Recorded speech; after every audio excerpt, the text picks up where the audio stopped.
அனைவருக்கும் வணக்கம். நான் உங்கள் கேஎஸ்ஆர் பேசுகிறேன். வாங்க வீடியோக்குள்ளே போகலாம். குருவே சரணம், குருவே சரணம், குருவே சரணம்.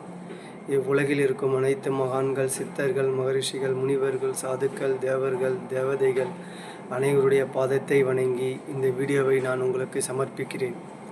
நம்ம இன்றைக்கி இந்த வீடியோவில் என்ன பார்க்க போகிறோம்னா, பிரசாதம், அன்னதானம்.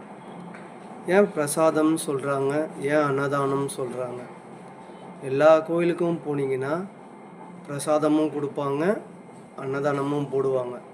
நீங்கள் எல்லோரும் யோசிச்சிருக்கீங்களா, ஏன்டா இது ரெண்டு இதுவாக சொல்கிறாங்க, ஒன்று பிரசாதம்னு சொல்கிறாங்க, ஒன்று அன்னதானம்னு சொல்கிறாங்க அப்படின்ட்டு யோசிச்சிருந்தவங்க எனக்கு கமெண்ட் பண்ணுங்கள்.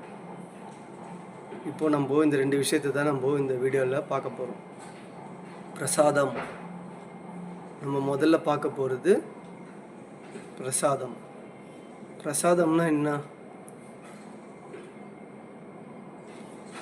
பிரசாதம்ன்றது உங்களுக்கு கொஞ்சமாக தருவாங்க. ஒரு தொன்னையிலையோ இல்லை கோயிலில் வந்து நின்றுக்கிட்டு யாராவது ஒருத்தர் வரவங்களுக்கு போகிறவங்களுக்கெல்லாம் கொஞ்சம் கொஞ்சமாக எடுத்து கையில் கொடுப்பாங்க.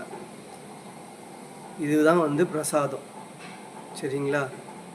பிரசாதம்னா பிறர் சாதம், பிறருடைய சாதம், அதுதான் வந்து பிரசாதம் சொல்லிட்டு சொல்கிறது.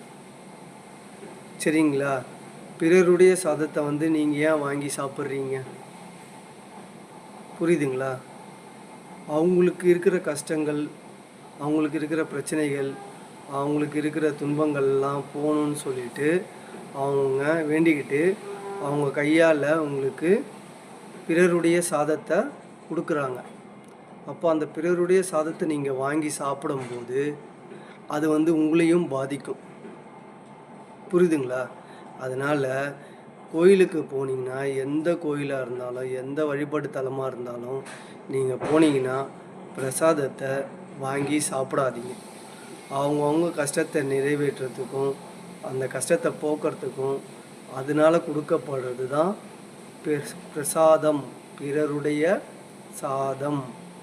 அந்த சாதத்தை வாங்கி சாப்பிடாதீங்க. சரிங்களா? அன்னதானம், எல்லோரும் அன்னதானம் பண்ணுங்க, நம்ம நல்லா இருப்போம், நம்ம அன்னதானம் செய்யுங்க அப்படின்னு சொல்லிட்டு சொல்லியிருப்பாங்க. அன்னம் தானம், சாப்பாடை வந்து தியானமாக கொடுக்கறது.